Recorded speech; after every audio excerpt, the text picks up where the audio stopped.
सभी को सादर जय श्री राम। धर्म अध्ययन चैनल में आप सभी का बहुत बहुत स्वागत है। जैसा कि आप सभी जानते हैं, हम इस चैनल के माध्यम से इतिहास की और धर्म की वह जानकारी आपको देना चाहते हैं या देने का प्रयास करते हैं जो पहले शायद आपने नहीं सुनी। इसी कड़ी में आज हम एक महान विदुषी के बारे में बात करने वाले हैं।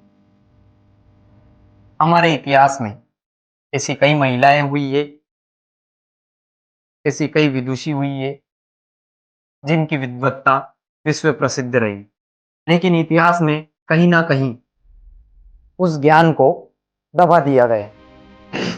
एक षड्यंत्र के तहत जब हमारा इतिहास बदला गया तो उसी इतिहास बदलने के कारण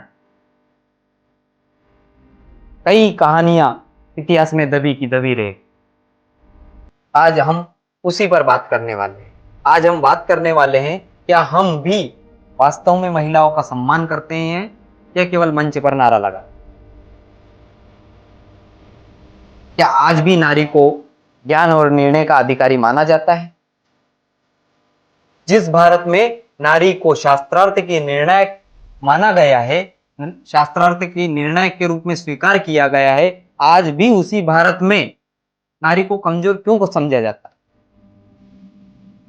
क्या हमारी सोच बदल रही है या केवल कानून बढ़ रहे हैं? आज के समय में भी महिलाओं की आवाज को अक्सर दबा दिया जाता है। महिलाओं पर जब अत्याचार होते हैं तो क्या वास्तव में हम उनके साथ खड़े होते हैं? क्या महिलाएं केवल संरक्षण की पात्र है या निर्णय की अधिकारी भी है? हम बात कर रहे हैं उस समय की जब सभी मतांतर, सभी दार्शनिक अपने अपने सिद्धांतों के द्वारा अपने अपने तर्क प्रस्तुत कर रहे थे। उसी समय एक युवा संत भी सनातन परंपरा का ज्ञान और सनातन परंपरा के ज्ञान के सिद्धांत जन जन तक पहुंचा रहे। जिन संत की हम बात कर रहे हैं वे केरल में जन्म लेते हैं एक ब्राह्मण परिवार में और बाल्यकाल में ही संन्यास धारण कर लेते, जिनको आप और हम सभी आदि शंकराचार्य के रूप में जानते हैं। वे जहां भी जाते पूरे भारत में भ्रमण करते और जिस जिस स्थान पर जाते वहां के ज्ञानियों से, विद्वानों से मिलते थे, उनसे बात करते थे, वाद विवाद करते थे और आवश्यकता पड़ने पर शास्त्रार्थ भी करते। शास्त्रार्थ करना किसी को अपमानित करना नहीं था, या हम हमारे शास्त्र में कमियां नहीं निकालते थे, क्योंकि शास्त्रार्थ करने से एक ज्ञान प्रकट होता है और जो हारता था वह भी स्वयं को अपमानित महसूस नहीं करता था। वह भी उसी शास्त्रार्थ से जो निष्कर्ष निकला, जो ज्ञान प्राप्त हुआ, उसका प्रचार प्रसार आगे करता था। शंकराचार्य जी केवल यहीं तक सीमित नहीं रहे। उन्होंने भारत के 4 कोनों में 4 मठों की स्थापना की ताकि भारत में सनातन ज्ञान परंपरा आगे बढ़ सके और ज्ञान का प्रचार प्रसार बहुत अधिक हो सके। हर जन सामान्य तक ज्ञान को पहुंचाने की दृष्टि से आदि शंकराचार्य उस समय भारत में कार्य कर रहे थे और संपूर्ण भारत में भ्रमण कर रहे थे। भारत भ्रमण के दौरान ही वे मिथिला पहुंचते हैं और जो मिथिला की भूमि है यह हमेशा से ही विद्वानों की भूमि रही है। यहां बड़े बड़े विद्वानों ने हमेशा समय समय पर जन्म लिया है। राजा जनक अपने समय में बहुत बड़े विद्वान रहे हैं और बड़े बड़े विद्वान भी उनसे ज्ञान की चर्चा और ज्ञान प्राप्त करने की दृष्टि से उनके पास आते थे और उनके जो पूर्वज थे राजा मिथि, उन्हीं के नाम से इस भूमि को मिथिला नाम पड़ा। उसी मिथिला की भूमि में उस समय एक बहुत बड़े विद्वान निवास करते थे जिनका नाम है मंडन मिश्र। जो मंडन मिश्र थे वे मीमांसा के बहुत बड़े विद्वान थे। वे अपने सिद्धांत और अपने ज्ञान से भारत में प्रसिद्ध थे और उनकी प्रसिद्धि की चर्चा सुनकर आदि शंकराचार्य भी उनसे मिलने वहां पर पहुंचते हैं। जब शंकराचार्य जी उनके गांव पहुंचते हैं और उनको घर का पता नहीं मालूम होता है, तब शंकराचार्य जी कुछ महिलाओं से मंडन मिश्र का पता पूछते हैं। महिलाएं शांत स्वर में मुस्कुराकर उन्हें जवाब देती है कि जिस घर में तोते भी शास्त्रार्थ कर रहे हो वही घर मंडन मिश्र का है। शंकराचार्य जी आगे बढ़ते हैं और मंडन मिश्र के घर पर पहुंचते हैं। वहां पहुंचकर वे देखते हैं वहां का वातावरण अद्भुत था। ऐसा लग रहा था कि श्वास श्वास में वेद मीमांसा की ऋचाएं हैं। उन्होंने जैसा सुना था वैसा ही वहां पाया। वहां तोते वास्तव में संस्कृत में बात कर रहे थे।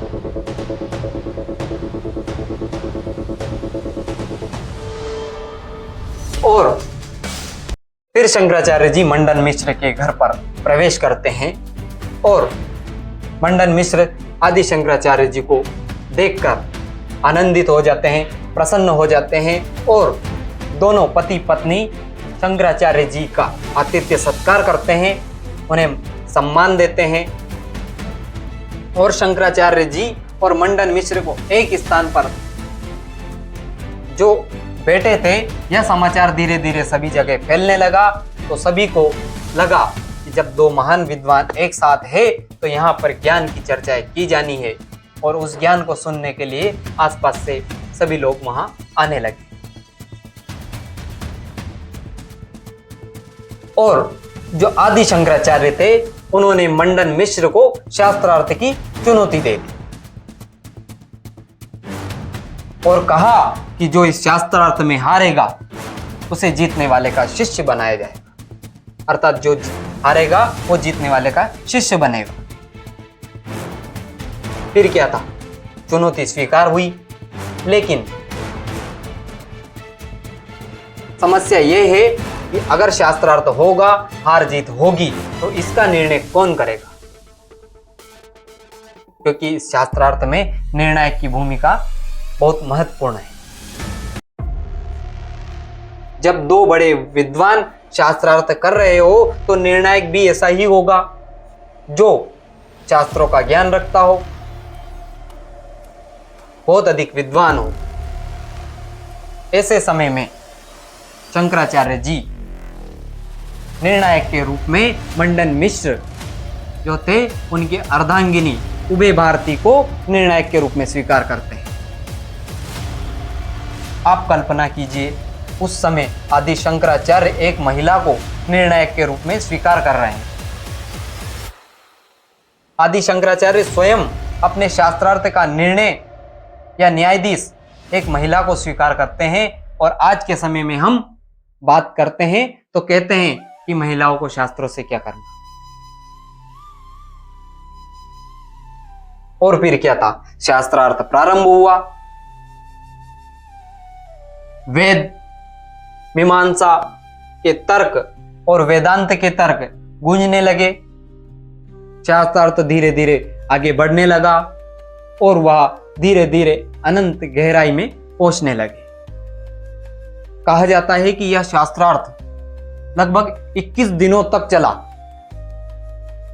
उभय भारती इन दोनों के शास्त्रार्थ को बहुत महत्वपूर्ण तरीके से सुनती और हर बारीकी पर नजर बनाए हुए थी।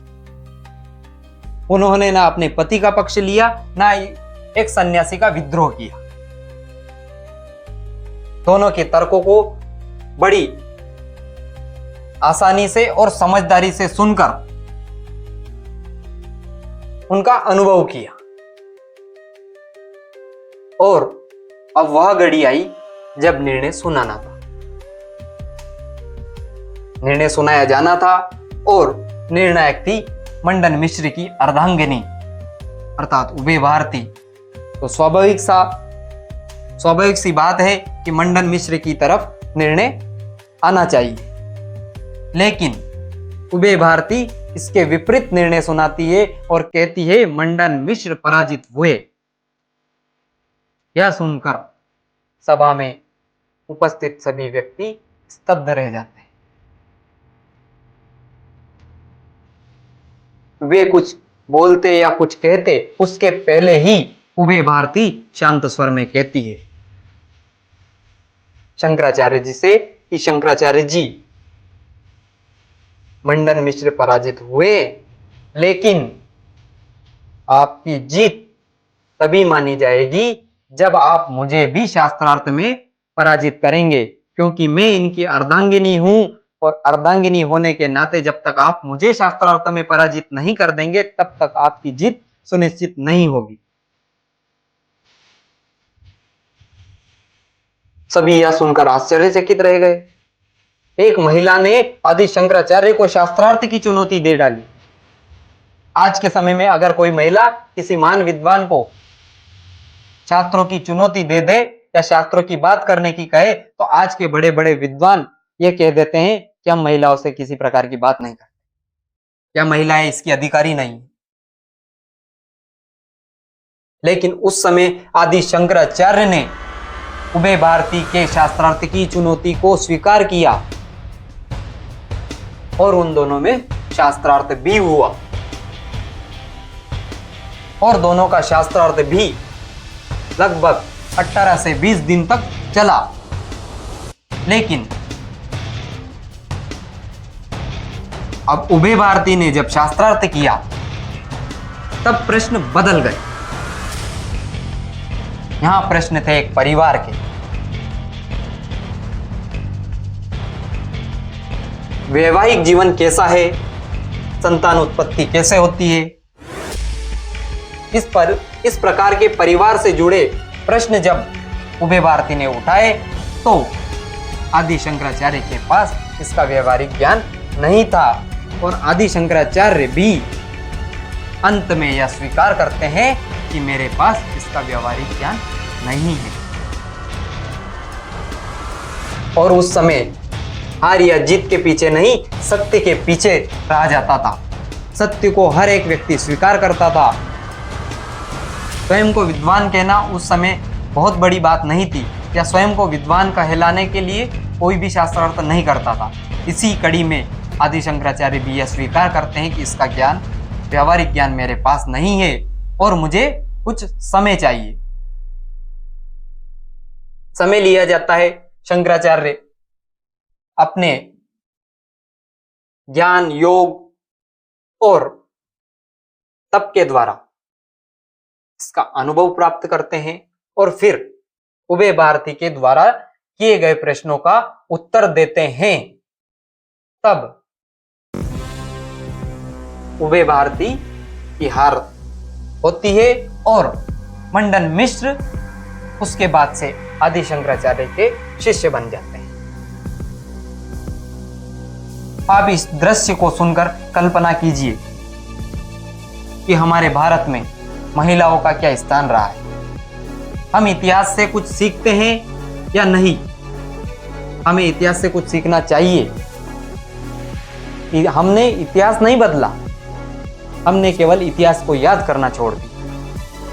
हम अगर इतिहास की घटनाओं को देखें तो यहां नारी का हमेशा से ही सम्मान किया गया है, क्योंकि नारी